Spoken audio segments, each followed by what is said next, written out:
안녕하세요. 사연을 부탁해입니다. 오늘의 사연을 소개하겠습니다. 병원 치료를 받기 위해 우리 집에 올라왔던 엄마가 넋두리 하듯 말을 꺼냈습니다. 그때 내가 최서방 보고 한눈에 알아봤다니까. 사람이 보면 볼수록 참 진국이란 말이야. 엄마가 흐뭇한 표정으로 거실에 걸려있던 사진 속 남편을 응시하고 있었어요. 그 모습에 그동안 있었던 일들이 주마등처럼 스쳐 지나갔습니다. 우리 집은 아버지가 돌아가신 뒤 엄마 홀로 3남매를 키웠습니다. 없는 살림에 그것도 시골에서 엄마 홀로 3남매를 키우다 보니 사는 게 팍팍할 수밖에 없었습니다. 하지만 우리는 나름 서로를 아끼며 잘 살았어요. 엄마 성격이 긍정적인 편이라 힘든 와중에도 웃음을 잃지 않으려 노력했으니까요. 그런 엄마의 영향을 받은 것인지 우리 3남매 모두 긍정적인 편입니다. 비록 어려운 환경 속에서 살았지만 우리는 모두 잘 자랐고 셋 다 대학을 졸업한 뒤 취업도 잘했어요. 물론 저도 중견기업에 취업해서 나름 잘 살고 있었습니다. 그런데 같은 회사 직원이었던 남편과 사귀게 되었고 사귄 지 1년이 넘었을 무렵 남편이 먼저 얘기를 꺼냈어요. 우리 부모님이 되도록 빨리 결혼했으면 하는데 은주 네 생각은 어때? 윤수 씨도 장남이라고 했지? 그렇지. 아무래도 장남이다 보니까 집에서 서두르시는 것 같아.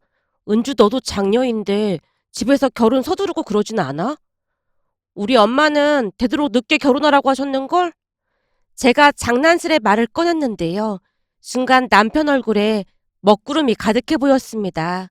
그런 남편을 보며 장난친 게 미안한 마음이 들어 제가 급히 말을 정정했어요. 윤수 씨, 그냥 한 말인데 뭘 그렇게 심각하게 받아들이고 그래.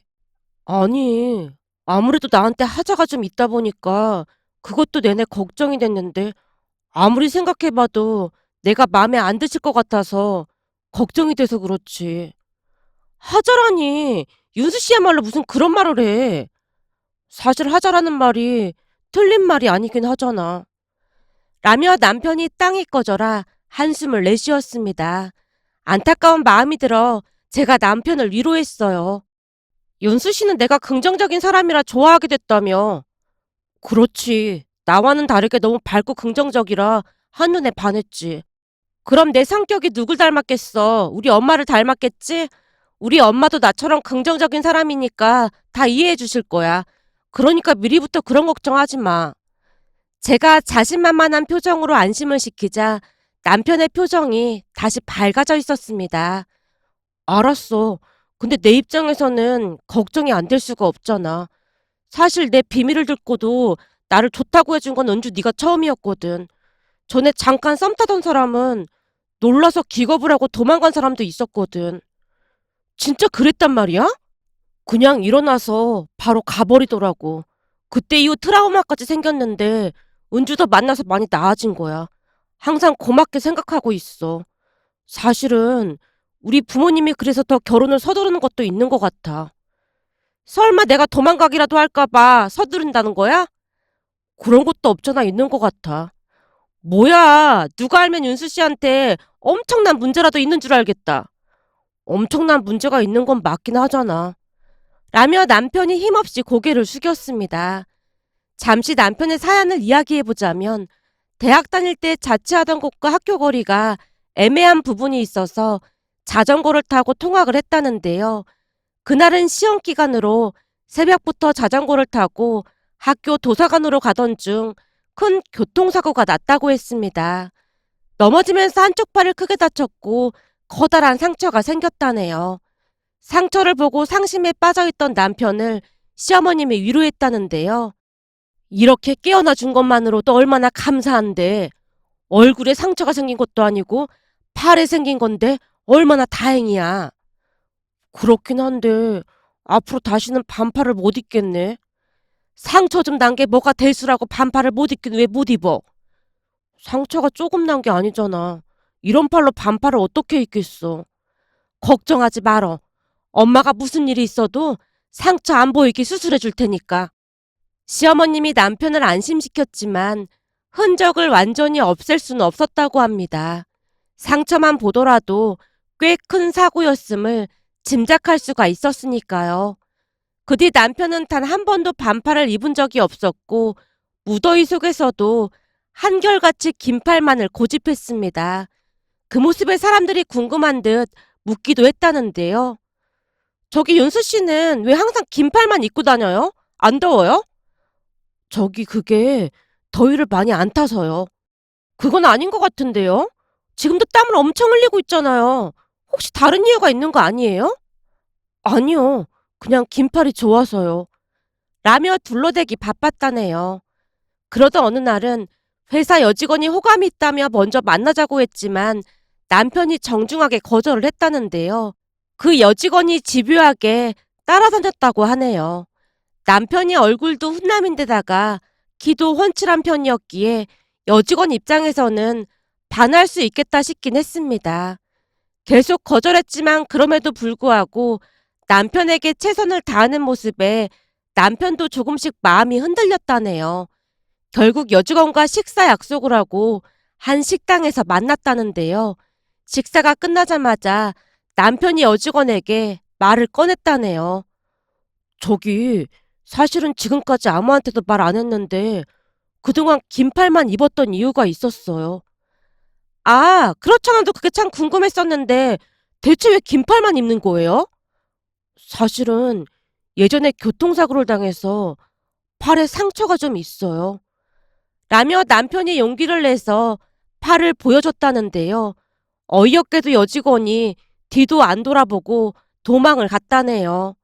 문제는 그 여직원이 여기저기 안 좋은 소문을 퍼뜨리고 다니는 바람에 공경에 처한 남편이 회사까지 옮겨야만 했답니다.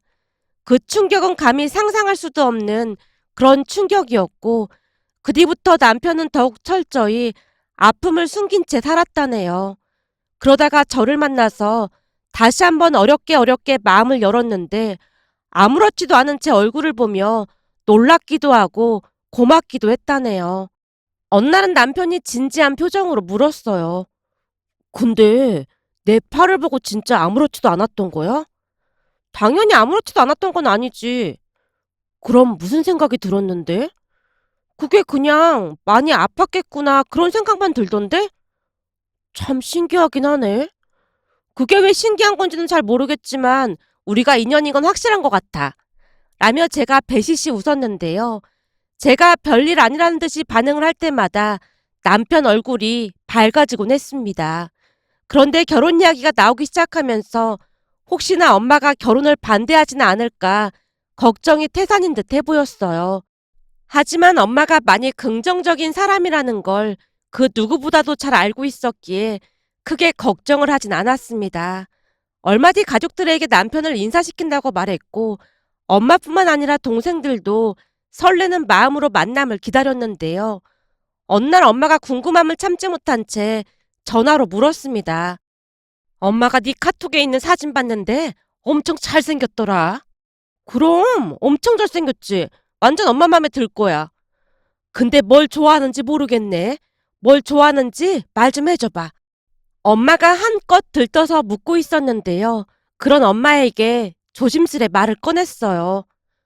엄마, 윤수 씨가 뭐 하나 빠지는 게 없긴 한데 엄마가 한 가지 알고 있어야 할 게 있어. 알고 있어야 하는 거? 그게 뭔데? 사실은 윤수 씨가 대학 다닐 때 교통사고가 났다는데 그때 좀 크게 다쳤다고 하더라고. 뭐? 어디를 다쳤는데? 혹시 심각한 거야? 그런 건 아닌데 팔에 흉터가 좀 있어.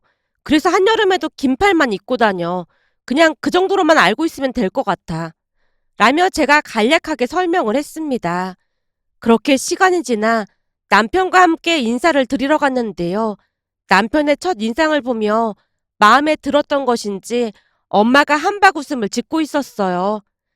엄마, 팔이 들어가겠어. 입 좀 다물어. 얼굴이 선한 게 참 잘생겼네. 그지? 내가 뭘 했어. 근데 우리 윤수 씨가 얼굴뿐만 아니라 착하기도 엄청 착해. 알았으니까 티 좀 그만 내. 엄마와 제가 농담을 주고받고 있자 약간은 긴장이 풀린 듯 남편이 미세하게 미소 짓고 있었어요. 잠시 후 밥상 앞에 앉아 식사를 했습니다. 그런데 남편이 갈비찜을 먹다 흰 와이셔츠에 음식이 조금 튀었는데요. 엄마가 급히 남동생에게 말을 했어요. 일을 어째? 가서 갈아입을 옷 좀 가지고 와봐. 아닙니다. 괜찮습니다. 닦으면 되는걸요. 남편이 안절부절 못한 채 손사래를 치고 있었는데요. 괜찮으니까 가서 편하게 갈아입고 와요. 엄마 말에 남편이 난감한 표정으로 저를 바라봤어요. 괜찮아. 가서 갈아입고 와. 그래도 팔에 내가 엄마한테 미리 말해놨어. 괜찮아. 라는 제 말에 남편이 어렵게 자리에서 일어났고 옷을 갈아입기 위해 방으로 들어갔는데요. 한참이 지나도 나오질 않았어요. 결국 제가 방문 노크를 하고 들어갔는데요. 이미 옷을 갈아입은 남편이 나오지 못하고 있었습니다. 얼른 나오지 않고 뭐해. 괜찮아. 다들 이해해 줄 거야. 라며 제가 남편 팔을 잡아 끌었고 같이 밥상 앞에 앉았는데요.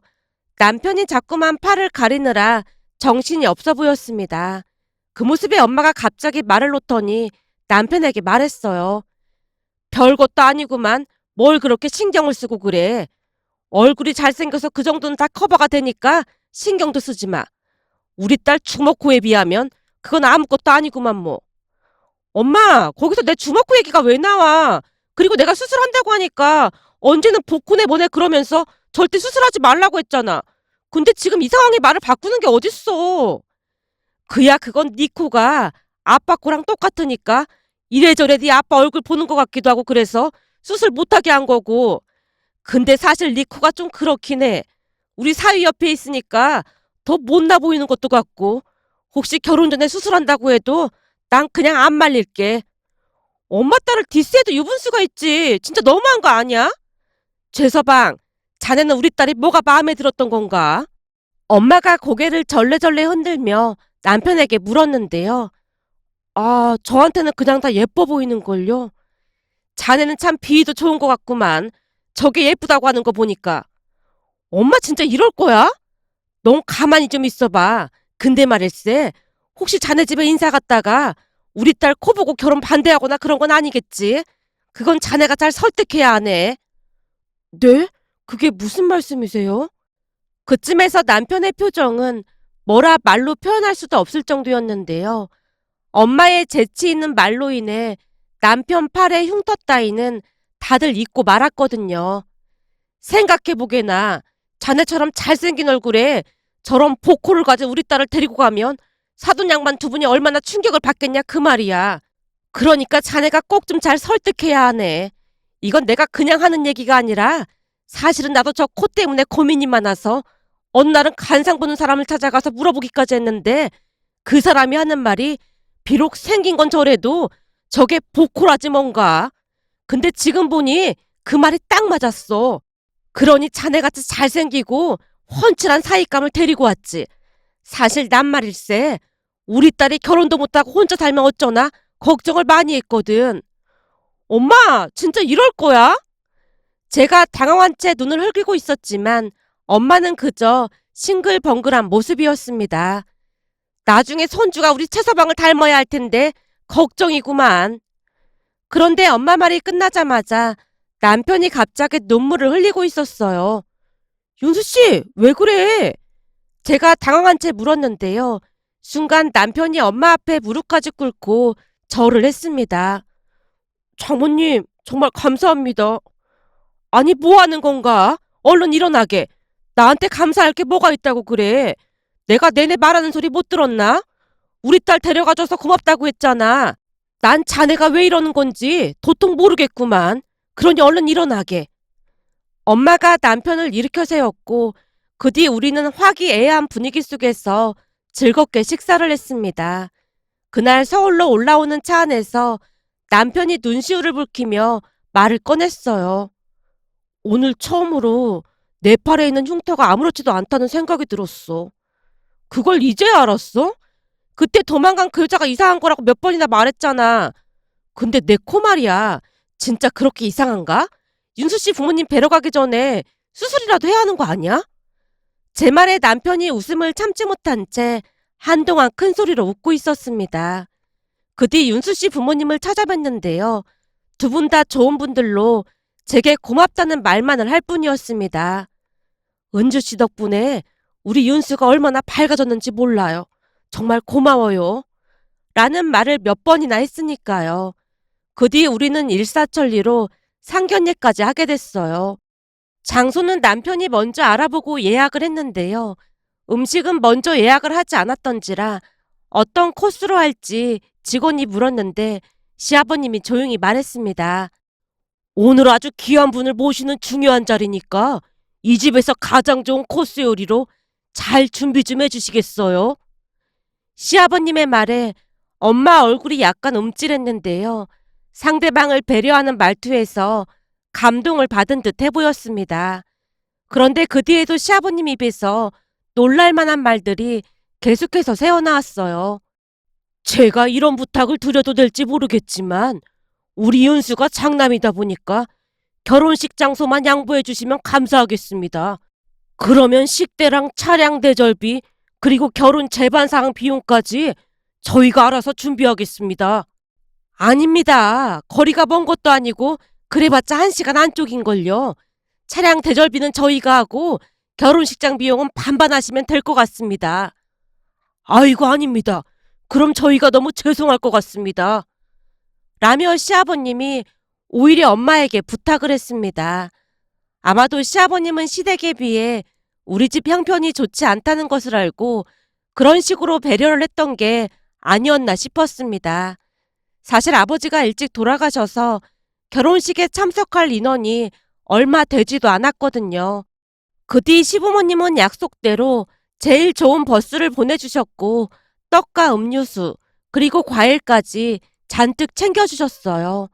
정성을 다해 챙겨준 모습에 엄마가 큰 감동을 받은 건 말할 것도 없었고요. 시어머님이 엄마에게 감사 인사를 하기도 했는데요. 결혼식장 양보해 주신 것만으로도 감사한 일인걸요. 사부인 정말 감사합니다. 라며 그저 감사하다는 말만을 할 뿐이었습니다. 시부모님 두 분 다 인품이 대단하신 분들로 모든 것을 양보하고 배려했습니다. 그 모습에 엄마가 몸둘 바를 몰라 했고요. 그것뿐만이 아니라 예단비도 다시 보내주시고 전셋집을 알아볼 때 시부모님이 꽤 많은 돈을 보태주시기도 했습니다.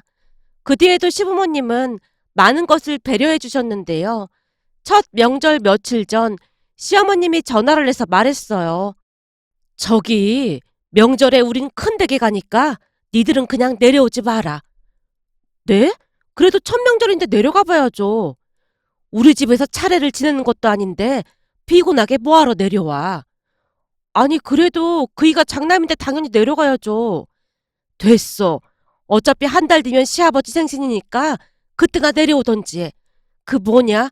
사부인 혼자 차례 준비하신다고 했잖니. 그럼 가서 도와드리면 되겠네. 엄마가 뭐라고 하실 것 같은데요? 괜찮어. 니들 오면 우리도 이것저것 준비해야 하고 귀찮어. 그냥 편하게 좀 살자. 그럼 그렇게 알고 전화 끊으마. 라며 시어머님이 급히 전화를 끊었습니다. 그날 남편에게 걱정스레 말을 꺼냈는데요. 그렇지 않아도 아버지도 전화하셨더라고. 아버지도 처가에 가라고 하셨어. 그래도 죄송해서 어떻게 그래. 엄마한테 혼날 거야. 그냥 시댁에 가자. 명절 전날 시댁에 내려갔지만 집안에 아무도 없었고 문까지 잠겨 있었습니다. 남편이 전화를 드렸는데 시아버님께 엄청 혼나고 끊었어요. 거봐. 내가 그냥 처갓댁에 가자고 했잖아. 아버지도 얼른 가라고 난리도 아니야. 죄송해서 어쩌지? 아버지 생신날 보자고 하시니까 너무 걱정하지 마. 라며 남편이 안심시켰습니다. 아마도 친정에서 차례를 지내는 것을 알고 그랬던 것 같았어요. 그 뒤에도 시부모님은 많은 것을 배려해 주셨습니다. 결혼 후 1년 반쯤이 지나서 아들을 낳았는데요. 아들을 보자마자 순간 엄마의 표정이 뜨악해지는 게 보였습니다. 하필이면 엄마를 그대로 닮을 게 뭐야. 거기다 코도 엄마를 꼭 닮았잖아. 엄마, 힘들게 출산한 사람 앞에서 그게 할 소리는 아니지 않나? 사부인, 엄마를 닮아서 이목구비도 그렇고 예쁘기만 한걸요. 시어머님이 엄마를 위로하고 있었지만 엄마가 나라 잃은 표정으로 중얼거렸습니다. 엄마 코랑 똑같으니까 그래도 복호겠지만 그래도 잘생긴 아빠를 닮지 그랬니? 왜 하필이면 엄마를 닮을 게 뭐야? 그 모습에 남편뿐만 아니라 시부모님이 웃음을 참느라 애쓰고 있었는데요. 엄마 표정은 그 어느 때보다 심각해 보였습니다. 하지만 시부모님은 우리 아들을 그렇게나 예뻐할 수가 없었어요. 엄마를 닮아서 성격이 아주 최고로 좋을 거야. 네 엄마가 들어온 뒤로 우리 집이 엄청 밝아졌거든. 네가 우리 집 복덩이다 복덩이. 라며 아들을 복덩이라고 불렀거든요. 그렇게 시간이 지나 다시 둘째를 낳았는데 다행히도 둘째는 남편을 쏙 빼닮은 딸이었습니다. 그런데 딸 얼굴을 보자마자 엄마가 만세까지 부르며 외쳤어요. 됐다 됐어. 아빠를 쏙 빼닮았네. 다행이네 다행이야. 하느님 부처님 조상님 감사합니다. 라는 말까지 했습니다. 그 모습에 시부모님이 다시 웃음을 터뜨렸고요. 며칠 전 시댁에 다녀왔는데 남편이 자연스레 반팔을 입고 있는 모습에 시어머님이 눈물까지 훔치며 말했습니다.